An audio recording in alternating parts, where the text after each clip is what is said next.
Mónica, primero, para quienes están escuchando en ese momento, ¿cuáles son los antecedentes de este proceso? Tú como perito puedes darnos, además, o poner en contexto cuáles son las irregularidades.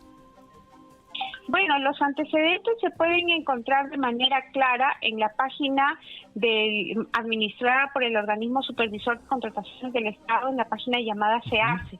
Allí se encuentra el concurso público número 17 del año 2020, convocado por Electro Oriente por 20 millones de soles aproximadamente para la contratación de servicios de seguridad y vigilancia.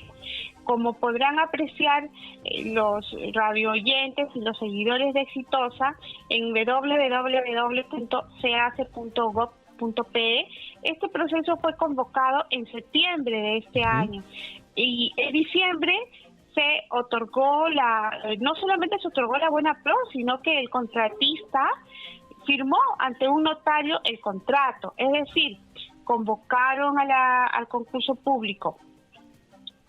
Hubo la etapa de consultas y observaciones sobre esto. Se otorgó la buena pro.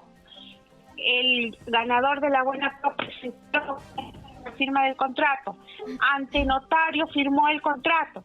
Y Electro Oriente, sin ninguna razón legal que justifica su decisión, declaró nulo el otorgamiento de la buena pro, lo cual ya es ilegal porque ya no cabe declarar nulo el otorgamiento de la buena pro cuando el contrato ya ha sido firmado. Ya, pero Mónica, ¿no? Mónica, Entonces, en ese punto, por favor, detengámonos un poquito, porque un poco revisando el antecedente de todo este proceso que se ha desatado, lo que conocemos es que la decisión de Electro Oriente se toma en virtud a un informe que hace OSI, Control Interno de la Contraloría General de la República, refiriéndole que la licitación no se dio en buenas condiciones porque no había pluralidad de postores, debido a que el valor estimado o el estudio de mercado que se hace en ese tipo de contrataciones solamente ha recogido la información de una empresa y no de tres, que mínimamente se podría requerir para una estimación de cuánto va a ser lo que cuesta el servicio. Entonces, bajo ese argumento, dice OSI, no hay pluralidad de postores, por lo tanto,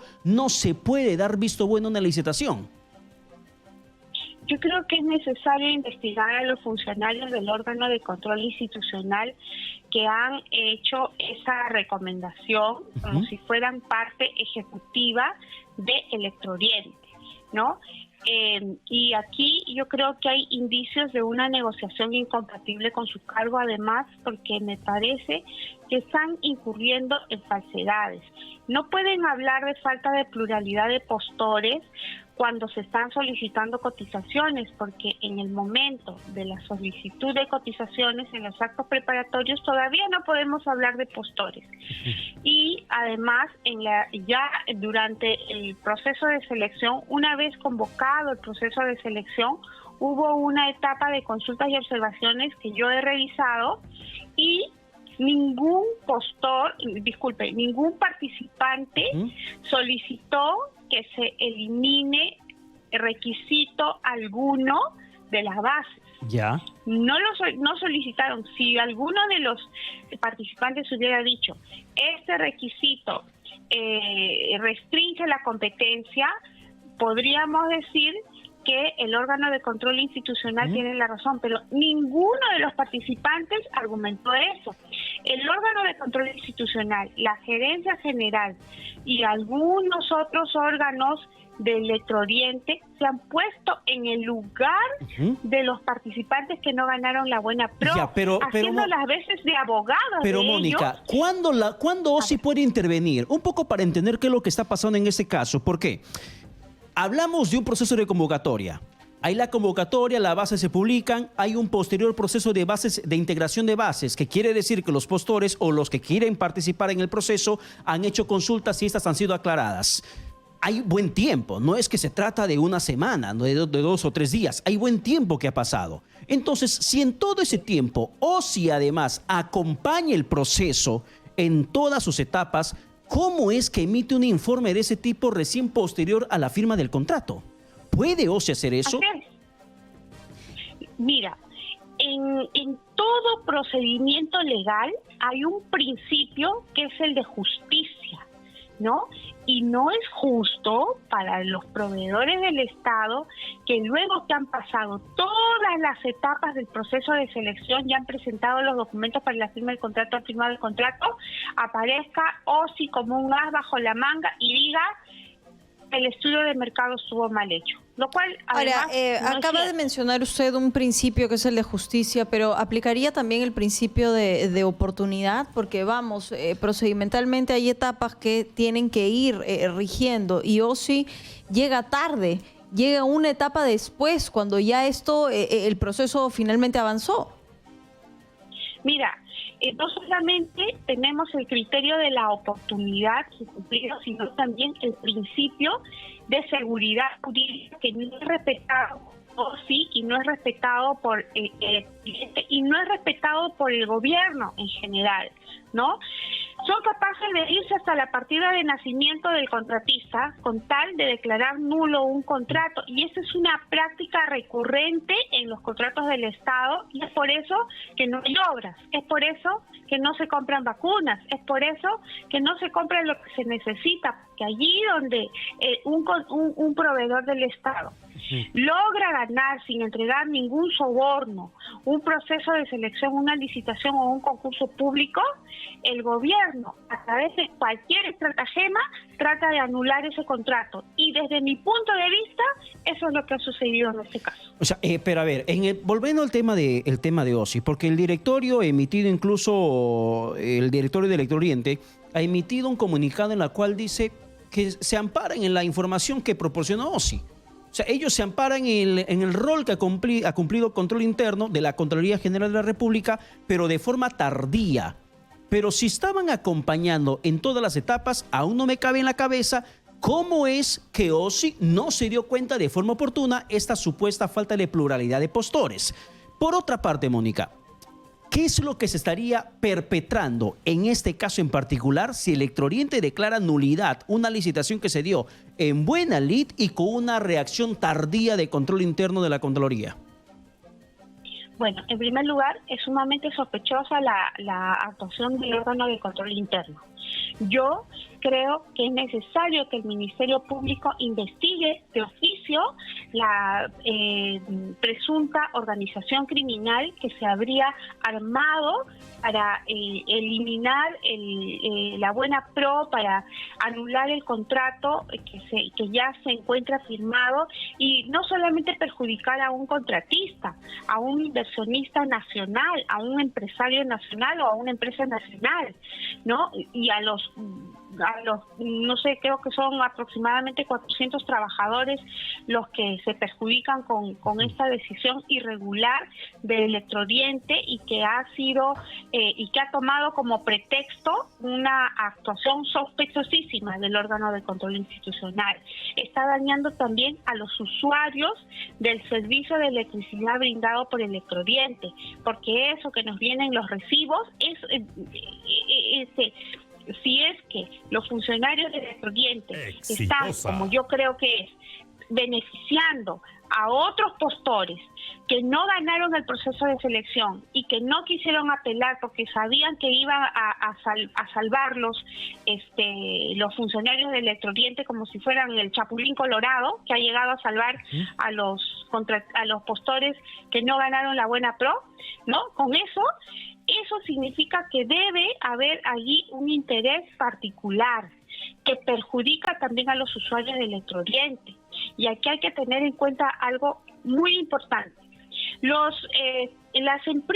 Entre las empresas que presentaron su oferta, con lo cual se cae toda la teoría que no hay pluralidad de postores, entre las empresas que presentaron su propuesta hay empresas, dos sobre todo, muy conocidas a nivel nacional, que tienen grandes contratos para la prestación, millonarios contratos para la prestación de servicios de seguridad y vigilancia.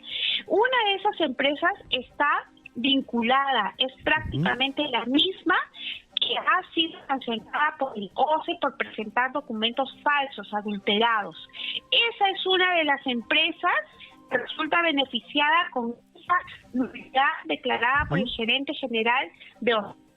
Ya, pero además, Mónica, un segundito nada más, permíteme. Y empresa junto a la otra que ha presentado su oferta, ¿no?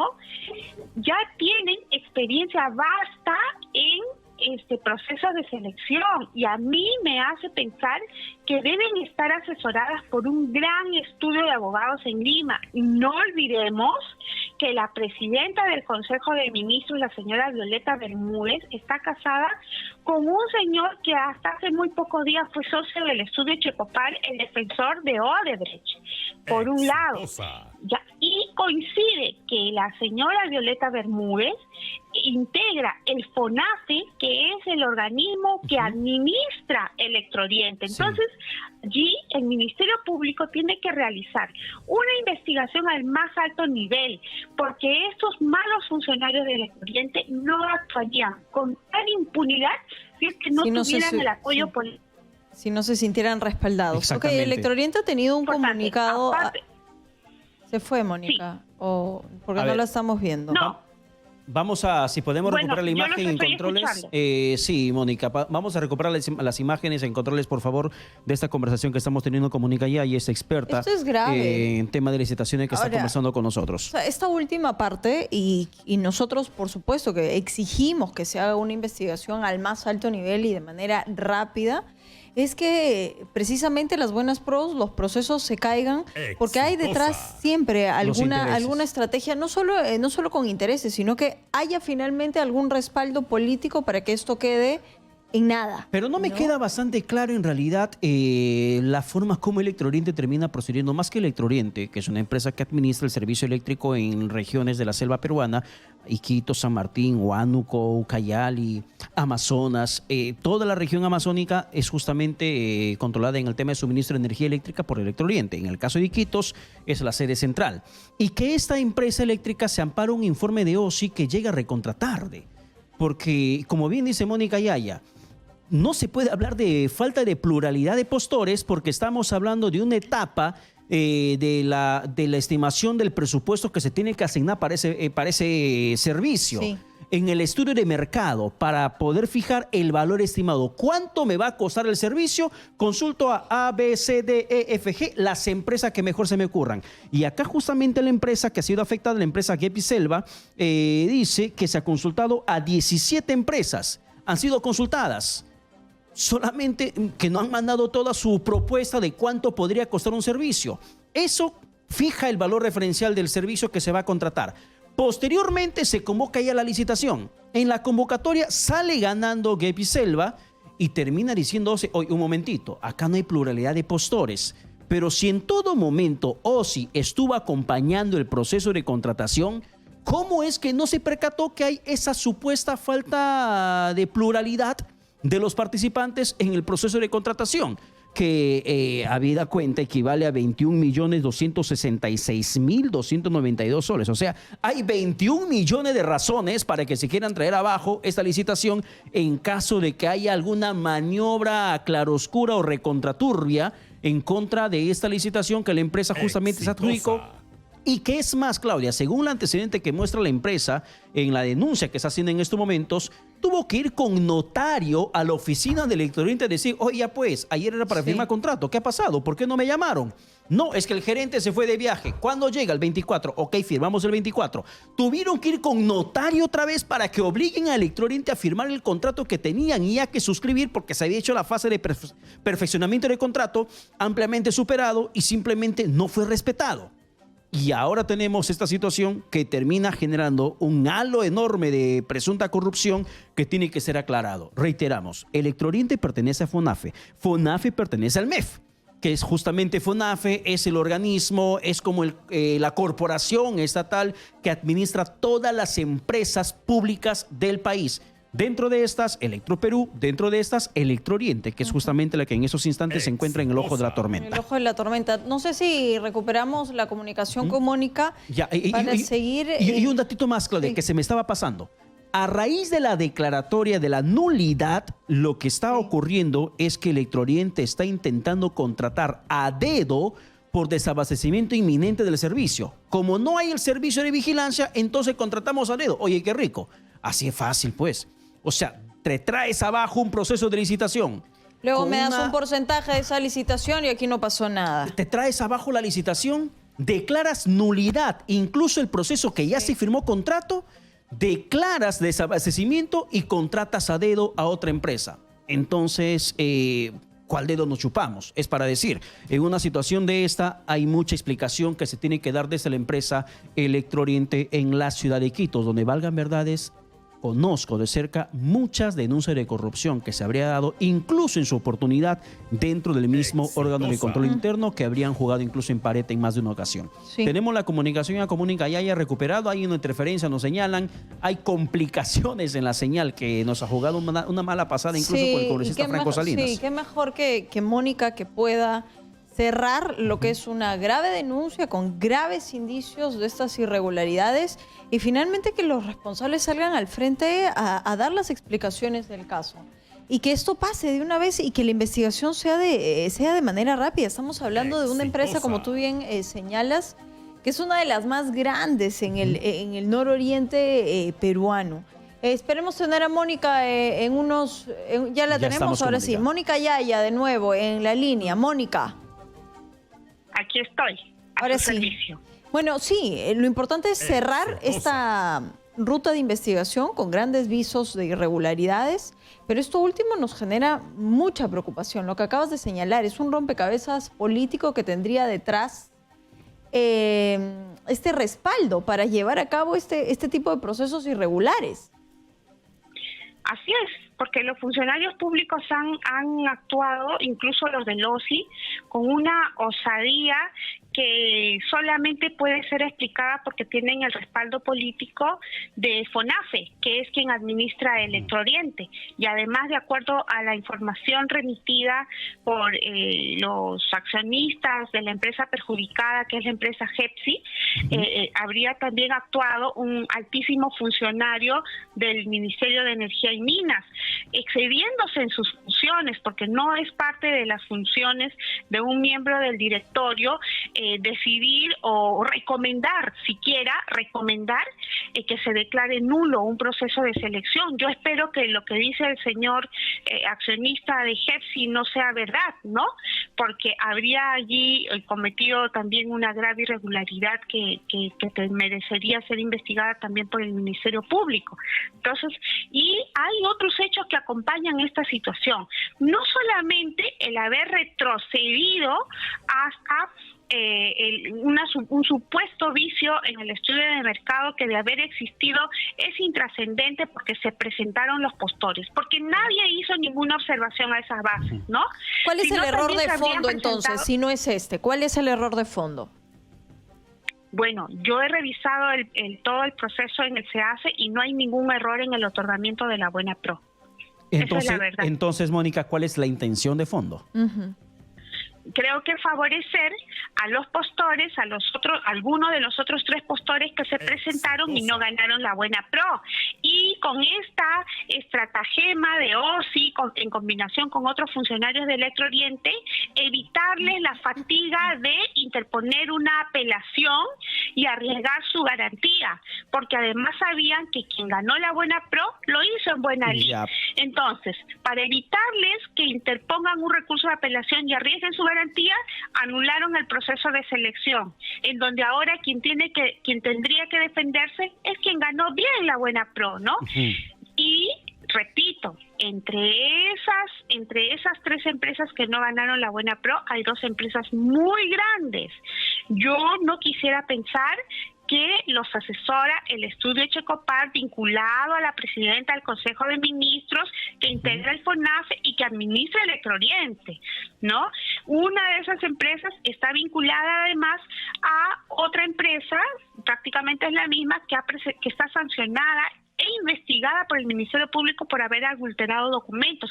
Esos son los directos beneficiarios y además inmediatos beneficiarios de esta nulidad declarada por la Gerencia General de Electrooriente. ¿Qué es lo que quieren? Como tú dijiste, estimado Pedro, lo que quieren es declarar el desabastecimiento inminente para que los funcionarios de Electrooriente elijan a dedo, sin ningún proceso de selección, quién va a firmar este contrato millonario, ¿no? ¿Y esto qué quiere decir?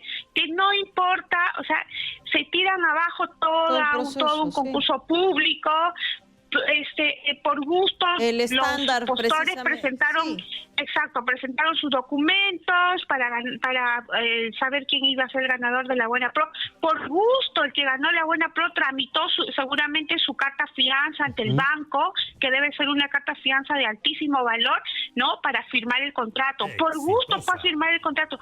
Por gusto se cumplieron con todos los procedimientos legales para que los funcionarios de Electrooriente, como si no tuvieran ninguna sanción penal que los haga temer con ese tipo de acciones, se tumbaran abajo todo el proceso. Claro, y dentro de esto, por ejemplo, la empresa... Tiene que tener un respaldo político. Para que puedan tener un respaldo político. Claro, para que tengan ese tamaño de desfachatez que se habría perpetrado en este caso, Mónica. Pero, por ejemplo, menciona la empresa que el 24 de noviembre tuvieron que llevar otra vez su propio notario para que puedan presionar a Electrooriente en la firma del contrato, mediante el cual se acredita que dentro de las instalaciones de Electrooriente se invitó a firmar el contrato, el cual contenía todos los sellos y vistos buenos de funcionarios responsables. ¿De qué áreas han firmado, han sellado los funcionarios de logística, de asesoría legal, administración, calidad y fiscalización? O sea, todos dieron el visto bueno para la firma del contrato. Y luego sale OCE a decir, por si acaso me di cuenta que no había pluralidad de postores y por lo tanto el contrato no es válido o la licitación no es válida.